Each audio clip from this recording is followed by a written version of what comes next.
Side ಹಿಂಗ್ ಹೋಗ್ಬಿಡ್ತಾ ಇತ್ತು, ಸೊಂಟ ಎಲ್ಲ ಗಾಡಿ ಓಡಿಸಕ್ಕೆ ಆಗ್ತಾ ಇರ್ಲಿಲ್ಲ. 1 ಅವರ್ ಎಲ್ಲ ಗಾಡಿ ಕುಂತ್ಕೊಳಕ್ಕೆ ಹಿಂಗ್ ಸ್ಟ್ರೈಟ್ ಕುಂತ್ಕೊಳಕ್ಕೆ ಆಗ್ತಿರ್ಲಿಲ್ಲ. 24 hours ನಾನು ಗಾಡಿ ಓಡಿಸ್ತಿರೋದು. ಬೆಡ್ ರೆಸ್ಟ್ ಏನಿಲ್ಲ, ಬೆಡ್ ರೆಸ್ಟ್ ಏನಿಲ್ಲ 24 hours. ಬಟ್ ನಾನು ಕ್ಯಾಬ್ ಡ್ರೈವರ್ ಹೇಳೋದು ಅಷ್ಟೇ, ನಂತರ ಡ್ರೈವರ್ ಇರೋರಿಗೆ ನಂತರ ಪೇನ್ ಯಾರು ಇದ್ದು ಎಲ್ಲೂ ಹೋಗ್ಬೇಕು ಗಾಡಿ ಓಡಿಸ್ಬೇಕಂತ ಗೊತ್ತಾಗಿಲ್ಲ, ಹಾಸ್ಪಿಟಲ್ಗೆ ಹೋಗಿ ಕಮ್ಮಿ ಆಗಿಲ್ಲ ಅಂತಂದ್ರೆ ಇಲ್ಲಿ ಬಂದು ತೋರಿಸ್ಕೊಳ್ಳಿ ಸರ್.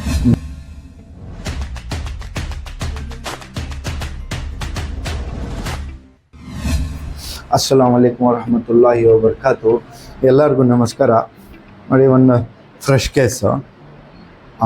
ಏನಂದರೆ ನಾರ್ಮಲ್ ಆಗಿ ಪ್ರಾಬ್ಲಮ್ಸ್ ಏನಂದರೆ ಡಿಸ್ಬಲ್ಸ್. ಇವಾಗ ಎಲ್ಲರಿಗೂ ಹೆವಿ ಪ್ರಾಬ್ಲಮ್ಸ್ ಅದೇ ಏನಂದರೆ ಡಿಸ್ಬಲ್ಸ್.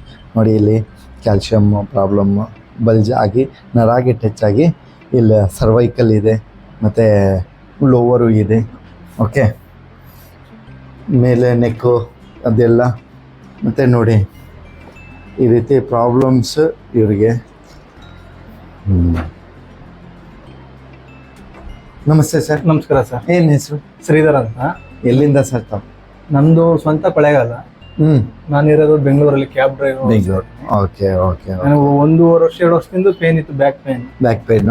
ಸೊ ನಾನದು ಕಾರ್ ಓಡಿಸ್ತಿದ್ದೀನಲ್ಲ, ಅದಕ್ಕೆ ಎಷ್ಟು ವರ್ಷದಿಂದ ಇದೆ ಸರ್? 2 ವರ್ಷದಿಂದ ಇದೆ sir. 2 years.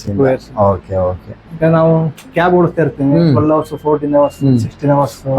Okay okay. Bengaluru traffic ನಿಮ್ಗೆ ಗೊತ್ತಿರುತ್ತಲ್ಲ, ಪೇನ್ ಅಂತ ನಾನು ಸುಮ್ಮನೆ ಆಗ್ಬಿಟ್ಟೆ. ಇವಾಗ 1 month ಇಂದ ಜಾಸ್ತಿ ಆಗಿದೆ. ಸೈಡ್ ಹಿಂಗ್ ಹೋಗ್ಬಿಡ್ತಾ ಇತ್ತು, ಸೊಂಟ ಎಲ್ಲ ಗಾಡಿ ಓಡಿಸಕ್ಕೆ ಆಗ್ತಾ ಇರ್ಲಿಲ್ಲ. 1 hour ಎಲ್ಲ ಗಾಡಿ ಕುಂತ್ಕೊಳಕ್ಕೆ ಹಿಂಗ್ ಸ್ಟ್ರೈಟ್ ಕುಂತ್ಕೊಳಕ್ಕೆ ಆಗ್ತಿರ್ಲಿಲ್ಲ. Okay sir. ಸೊ ನಾನು ಬೆಂಗಳೂರಲ್ಲಿ ಹಾಸ್ಪಿಟ್ಲು, ಮೈಸೂರು ಹಾಸ್ಪಿಟಲ್ ಎಲ್ಲಾ ಕಡೆ ತೋರಿಸ್ತೆ. ಬಟ್ ಎಲ್ಲರೂ ಆಪರೇಷನ್ ಸಜೆಷನ್ ಮಾಡಿದ್ರು. ಕೆಲವರು ಇದು ಲೈಫ್ ಲಾಂಗ್ ಹಿಂಗೆ ಇದ್ಬಿಡುತ್ತೆ, ಗಾಡಿನೇ ಓಡಿಸ್ಬೇಡಿ, ಡ್ರೈವಿಂಗ್ ಬಿಟ್ಬಿಡಿ, ನೀವು ಫೀಲ್ಡ್ ಡ್ರೈವಿಂಗ್ ಸ್ಟಾಪ್ ಮಾಡಿ. ನಾನು 12 ವರ್ಷ ಡ್ರೈವಿಂಗ್ ಓಡಿಸಿ ಬೇರೆ ಕೆಲಸ ನಮ್ಗೆ ಇಷ್ಟ ಇಲ್ಲ. ಸೊ ಹಂಗಾಗಿ ನಾನು ಇದನ್ನ ಫೇಸ್ಬುಕ್ ಅಲ್ಲಿ ನೋಡಿದೆ ಒಂದ್ಸಲ, ನಾನು ಆಮೇಲೆ ಒಂದ್ಸಲ ಬಂದು ವಿಚಾರಿಸ್ಕೊಂಡು ಹೋದ್ವಿ. ನಮ್ಗೆ ಅಷ್ಟು ಗೊತ್ತಿರಲಿಲ್ಲ ಇದ್ರ ಬಗ್ಗೆ. ಯಾಕೆ ನಾನು ಫಸ್ಟ್ ಟೈಮ್ ಬಂದು ವಿಚಾರಿಸ್ಕೊಂಡು ಹೋಗಿ ಮತ್ತೆ 1 ವಾರ ಆದ್ಮೇಲೆ ನಾನು ಬಂದಿದ್ದೀನಿ. ಬಟ್ ಈಗ ಇಲ್ಲಿ ಬಂದು ಟ್ರೀಟ್ಮೆಂಟ್ ಚೆನ್ನಾಗಿಂದ ಆರಾಮ್ ಎಲ್ಲ ಫ್ರೀ ಆಗಿದೆ. ಅದು ನಂದು 10 ಏನಾಗಿದೆ, 10 ಆಗಿದೆ ಮೇಡಮ್. ಬಟ್ ಪರವಾಗಿಲ್ಲ, ನನ್ಗಿದ್ದು ಪೇನ್ ನಾನು ಎಲ್ಲ ಕಡಿಮೆ. ನನಗೆ 12 hours ಮೊನ್ನೆ ನಾನು 24 hours ನಾನು ಗಾಡಿ ಓಡಿಸ್ತಿರೋದು ಮೇಡಮ್. ಬೆಡ್ ರೆಸ್ಟ್ ಏನಿಲ್ಲ, 24 hours. ನಿಮ್ಗೆ 10 section ಮಾಡಿದೀವಿ. ಓಕೆ, ಎಷ್ಟು ನೀವು ಮುಂಚೆ ಎಲ್ಲೆಲ್ಲ ಖರ್ಚು ಎಷ್ಟು ಮಾಡಿತ್ತು ಸರ್? ಸರ್ ನಾನು MRI ಎಷ್ಟು 3-4 ಮಾಡಿಸಿದ್ದೀನಿ. 3 ಟೈಮ್ ಅರ್ಧ ಟೈಮ್ ಒಂದೇ ಸಲ 3 ಟೈಮ್ ಮಾಡಿಸಿದ್ದೀನಿ. ಅಂದ್ರೆ ವರ್ಷಕ್ಕೆ 5 MRI ಮಾಡಿಸಿದ್ದೀನಿ ನಾನು. ಬೆಂಗಳೂರು ದೊಡ್ಡ ಹಾಸ್ಪಿಟಲ್ ಎಲ್ಲ ತೋರಿಸಿದ್ದೀನಿ. ಅವರು ಸರ್ ಎಷ್ಟು MRIಗೆ ಎಷ್ಟು ದುಡ್ಡು ಹಾಕಿದ್ದೀರಲ್ಲ ಸರ್? ಇದಕ್ಕೆ 1 MRI 2,000 ರೂಪಾಯಿ ಸರ್. ಓಕೆ, ಎಷ್ಟು MRI ಮಾಡಿಸಿದ್ದೀರಿ? ನಾನು ಇದು 3 ಅಂತಂದ್ರೆ ಅಷ್ಟೇ. 12 ಒಂದು 24 36-40,000 ಆಗುತ್ತದೆ ನಮ್ಮ ಖರ್ಚು ಎಲ್ಲ.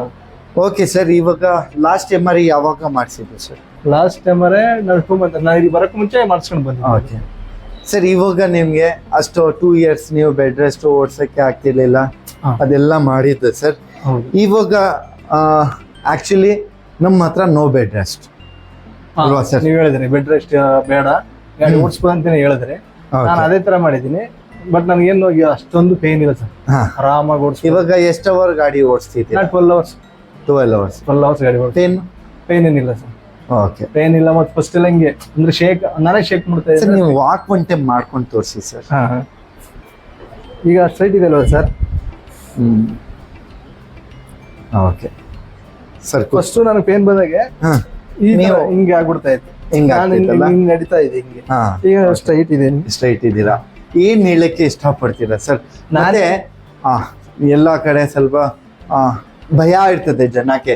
ಕ್ಯಾರೋಪ್ಯಾಕ್ಟರ್ ಅಂದ್ರೆ ಅವರು ಪ್ರೆಸ್ ಮಾಡಿ ಏನನ್ನು ಸೈಡ್ ಎಫೆಕ್ಟ್ ಆಗ್ಬೋದು, ಆ ಮೂಳೆ ಬ್ರೇಕ್ ಆಗತ್ತು, ಈ ರೀತಿ ಒಂದು ಇದಿರ್ತದೆ, ಭಯ ಇರ್ತದೆ ಸರ್. ಏನನ್ನು ಸೈಡ್ ಎಫೆಕ್ಟ್ ಏನಿಲ್ಲ ಸರ್. ಮತ್ತೆ ನಾನು ಇದು ಮಾಡ್ತೀನಿ, ಆರಾಮಾಗಿದ್ದೀನಿ. ಬೇರೆ ಪೇನ್ ಇದು ಕಡಿಮೆ ಆಗಿದೆ, ಬೇರೆ ಯಾವ ಪೇನ್ಗಳು ಬರ್ತಾ ಇಲ್ಲ. ನಾನು ಕಂಫರ್ಟಬಲ್ ಗಾಡಿ ಓಡಿಸ್ತಿದ್ದೀನಿ ಬೆಂಗಳೂರು ಸಿಟಿಲಿ. ಬಟ್ ನಾನು ಕ್ಯಾಬ್ ಡ್ರೈವರ್ ಹೇಳೋದು ಅಷ್ಟೇ, ನಂತರ ಡ್ರೈವರ್ ಇರೋರಿಗೆ ನಂತರ ಪೇನ್ ಯಾರು ಇದ್ದು ಎಲ್ಲೂ ಹೋಗ್ಬೇಕು ಗಾಡಿ ಓಡಿಸ್ಬೇಕಂತ ಗೊತ್ತಾಗಿಲ್ಲ, ಹಾಸ್ಪಿಟಲ್ಗೆ ಹೋಗಿ ಕಮ್ಮಿ ಆಗಿಲ್ಲ ಅಂತಂದ್ರೆ ಇಲ್ಲಿ ಬಂದು ತೋರಿಸ್ಕೊಳ್ಳಿ ಸರ್. ಮೈಸೂರು ಮಂಡಿ ಪೊಲೀಸ್ ಸ್ಟೇಷನ್ ಹತ್ರ ನಿಯರು, ಬೇರೆ ಇನ್ನೆಲ್ಲೂ ಇಲ್ಲ. ಬಂದು ಚೆಕ್ ಮಾಡಿಸ್ಕೊಳ್ಳಿ ಸರ್ ನಮ್ಮ ಕ್ಯಾಬ್ ಡ್ರೈವರ್ಸ್. ಹೇಳಕ್ ಇಷ್ಟಪಡ್ತೀನಿ ಸರ್. Okay, thank you. ಮತ್ತೆ ನೋಡಿ, ಈ ರೀತಿ ಜನಗೆ ಪಾಪ ಅಷ್ಟು ಕಷ್ಟಪಟ್ಟಿದ್ದಾರೆ. ಇವ್ರ ತವೇ ವಿಡಿಯೋ ಹೆಂಗೋಯ್ತು ಹಂಗೆ ನಿಮ್ಮ ಕೈನಲ್ಲಿ ಇದೆ ಮೊಬೈಲು ಮತ್ತು ಶೇರ್ ಮಾಡೋದು. ಪ್ಲೀಸ್ ವಿಡಿಯೋಸ್ ಶೇರ್ ಮಾಡಿ. ಈ ರೀತಿ ಜನಗೆ ಹೋಗ್ಬಿಟ್ಟು ಒಳ್ಳೇದಾಗಬೇಕು ಅಂತ ತಿಳ್ಕೊಳ್ತೀವಿ. Okay, thank you. Okay sir, thank you.